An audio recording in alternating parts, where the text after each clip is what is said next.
যত মির্জাফর টিএমসি দালালরা এই ভারতীয় জনতা পার্টি পশ্চিমবঙ্গের ভিতরে বসে আছে, তাদের হিজাবটা উঠানো সময় এসে গেছে। আজকে কার্যকর্তা ঘর ছাড়া, আজকে কার্যকর্তা কেস খাচ্ছে, আজকে কার্যকর্তা লাঠি খাচ্ছে, আজকে কার্যকর্তা ভয়তে আছে, আজকে কার্যকর্তা মারা যাচ্ছে, শহীদ হচ্ছে। আর এরা নেতা মতন কুড়ি কুড়ি খানা সিকিউরিটি নিয়ে ঘুরছে। তো তোকে কে মারবে বাবা? তো কিচ্ছুই নেই, তোকে কে মারবে? কার্যকর্তাকে সিকিউরিটি দিন। আজকে কার্যকর্তা রাতে 3টার সময় আমাকে ফোন করছে কেঁদে কেঁদে, রাতে 2টোর সময় আমাকে ফোন করছে। 5টে মহিলা কার্যকর্তাকে আমি আমার ঘরে ভিতরে আমি ঘুমিয়েছিলি কালকে রাতে।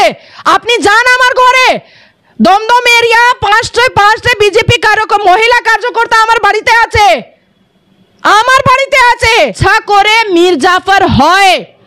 অনেক ভারতীয় জনতা পার্টির দলের পদাধিকারীরা টিএমসি থেকে মিলে মিশে এই ভারতীয় জনতা পার্টিকে পশ্চিমবঙ্গ ভিতরে শেষ করার চেষ্টা করলো। এই পুরো লোকসভা ইলেকশনের ভিতরে আপনি একটা কথা বলুন, যা 4বার 3বার 2বার হেরে গেছে, তাকে টিকিট কেন দেওয়া হলো? হারানোর জন্যে? হারার জন্যে কেন দেওয়া হলো? আমি তো এটাই আপনাকে জিজ্ঞেস করছি। কোথায় ছিল ভারতী ঘোষ? কোথায় ছিল আমি? কোথায় ছিল আরো অন্য ভারতীয় জনতা পার্টি যে দলের নেতা আছে? কোথায় ছিল? কেন কাজটা লাগানো হলো না? কেন আমার উপরে কেন দায়িত্ব দেওয়া হলো না? কে বসিরহাট মুসলমানকে আপনি বুঝান গিয়ে, আপনি বুঝান কে কত স্কিম মুসলমানকে দেওয়া হলো। কার্যকর্তার হার নয়, কার্যকর্তা প্রাণ দিয়ে ঝান্ডা ডান্ডা মিছিল মিটিং প্রাণ দিয়ে এত ভিড় এত মার সব কিছু সাহায্য করলো কার্যকর্তা ভারতীয় জনতা পার্টি। আর আজকে কেঁদে ফেলছে, আজকে কাঁদছে, আজকে লুকাচ্ছে নিজেরকে, বাড়ি ছেড়ে ছেড়ে পালিয়ে পালিয়ে ভাগছে। লজ্জা পাচ্ছে না অমিতাভ চক্রবর্তী? লজ্জা পাচ্ছে না?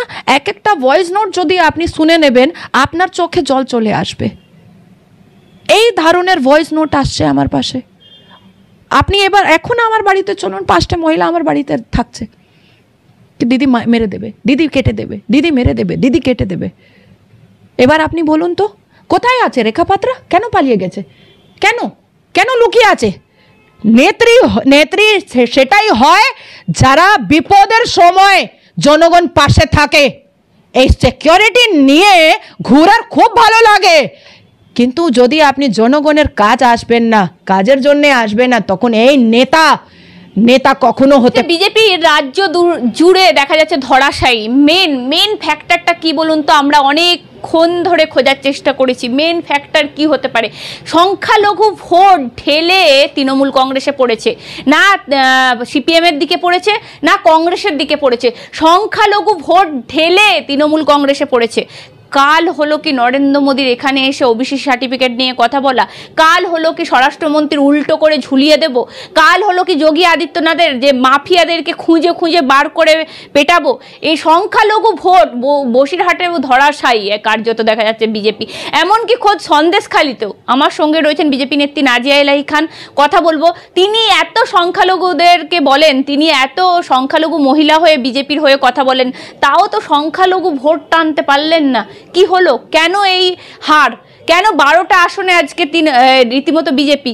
কেন 12টা আসনে? আমার সঙ্গে আছেন দিদি, কেন 12টা আসনে একদম জানতে চাই। সব দর্শকও অধীর আগ্রহে। আপনি যে সুরে কথা বলতেন, যে চড়া সুরে কথা বলতেন, এখনো কি তাই বলবেন?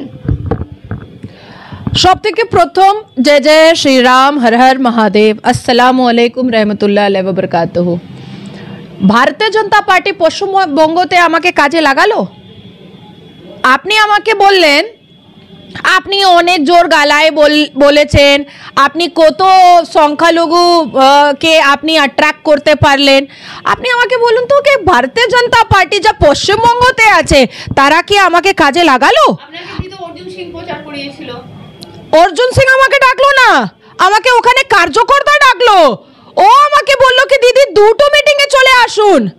অর্জুন সিং আমাকে বলেনি ভাই, একদমই বলেনি। তারপরে সন্দেশখালি যা লোকজন, যা মানুষরা, যা কার্যকর্তারা আমার অফিসে আসে, যা একটা লিগ্যাল হেল্পের জন্য আসে, যাকে আমি করি, এই লিগ্যাল আমার ফার্ম করে ওদের হেল্প, তারা আমাকে ফোন করে করে করে করে বললো কি দিদি এখানে আসার উচিত, রেখা পাত্রা পাশে দাঁড়ানো উচিত। আমি বললাম কি রেখা পাত্রা যখন ডাকবে নিশ্চয়ই যাব, পার্টি যদি বলবে আমি নিশ্চয়ই যাব, কিন্তু রেখা পাত্রা আমাকে ডাকেনি, পার্টি আমাকে বলেনি। রাজ্যের বাইরে আমাকে পাঠানো হলো, রাজ্যের বাইরে দিল্লিতে আমি প্রচার করলাম, মাধবীলতা হায়দ্রাবাদ আমি প্রচার করলাম, ঝাড়খণ্ড আমি ঢুলু মাহাতো আমি প্রচার করলাম। ঢুলু মাহাতো জিতেছে 3.5 লাখ ভোট থেকে। ঢুলু মাহাতো, মনোজ তিওয়ারি দেখুন আপনি জিতে গেছে, বাসুরি স্বরাজ দেখুন আপনি জিতে গেছে, দিল্লিতে 7 সিট বিজেপির, এখানে মীর জাফররা বিজেপি ভিতরে বসে আছে। আমার কি কোনো ভয়? আমি কি কাউকে ভয় খাই? আমি কি কারো সামনে শাড়িটা খুলেছি যা বলে দেবে? না আমি কারো থেকে টাকা নিয়েছি যা আমার কথাটা বলে দেবে? এই রাজ্যতে যতক্ষণ অমিতাভ চক্রবর্তী, জগন্নাথ চ্যাটার্জি আর মুকুল রায় 2.0 থাকবে ততক্ষণ এই রাজ্যর সিঁড়িটা একদম নিচনে চলে যাবে। আপনি ভাবুন যখন দিলীপ ঘোষ এখানে রাজ্য প্রেসিডেন্ট ছিলেন তখন 18 সিট আমরা জয়যুক্ত করে এনেছিলাম। দিদি তো আপনি তাহলে এই ক্ষেত্রে একটাই বলছেন যে প্রার্থী চয়নে ভুল হয়ে গেছে, ভারতীয় জনতা পার্টি প্রার্থী সঠিক চয়ন করতে পারেনি, সেজন্য আজকে এই হার। আমি ঈদের দিন বলেছিলাম, ঈদের দিন আমাকে একটা মিডিয়া আমার বাইট নিয়ে এসেছিল, আমি বললাম আমি জানি না কি ফল আসবে, কিন্তু যা প্রার্থী ঘোষণা হয়েছে তার প্রার্থীর ভিতর থেকে 42 প্রার্থীর ভিতরে আমার 20টা প্রার্থী পছন্দ নয়, একদমই পছন্দ নয়। ভুল বার্তা যা এখন স্প্রেড করার চেষ্টা হচ্ছে कि রাজমাতা তো দিল্লি দিল, রেখা পাত্রা দিল্লি দিল, অভিজিৎ না কে আছে দিল্লি দিল, দিল্লি মানে মোদিজি জানতো, এইসব মিথ্যা কথা। কেন ডায়মন্ড হারবার ভারতীয় জনতা পার্টি প্রার্থী কেন চেতলা গেল না, কেন গার্ডেন রিচ গেল না, কেন মটিয়া ব্রুজ গেল না, কেন রামনগর গেল না, কেন নাদিয়াল গেল না, কেন খিদিরপুর গেল না? একটা কনস্টিটিউয়েন্সির ভিতরে যদি 9টা ওয়ার্ডই আছে আর আপনি 9টার ওয়ার্ডের ভিতরে আপনি 6টা ওয়ার্ড আপনি যাচ্ছেন না, কি ওখানে হাইলি পপুলেটেড মুসলমান আছে তার জন্য আমি যাব না, 3টা ওয়ার্ডে একটা লোকসভা প্রার্থী জিতে যাবে? এটা কি সম্ভব? এটা কি সম্ভব? কি করে সম্ভব? রেখা পাত্র একটা প্রিতা ছিল, প্রার্থী কি করে হয়ে গেল? কি করে হয়ে গেল? মোদিজি ফোন করে বললেন কি আমি ফালানা নিউজ চ্যানেলে রেখা পাত্রাকে দেখেছি, ওকে টিকিট দিয়ে দাও? এটা কি মোদিজি বলেছেন? মিথ্যা কথা। এই দুজন অমিতাভ চক্রবর্তী আর জগন্নাথ চ্যাটার্জিকে ইমিডিয়েট সাসপেন্ড করার উচিত, ইমিডিয়েট সাসপেন্ড করার উচিত। কেন দিল দিলীপ ঘোষকে বর্ধমান? কেন দিল না মিদনাপুর? এখন জয়যুক্ত হতো। কেন দিল আলুওয়ালিয়াকে আসানসোল? কেন দিল না দুর্গাপুর? ওখানে একদম জিতে যেত। আরামবাগ সিট আমরা হেরে গেছি, আরামবাগ। আপনি চিন্তা করতে পারছেন?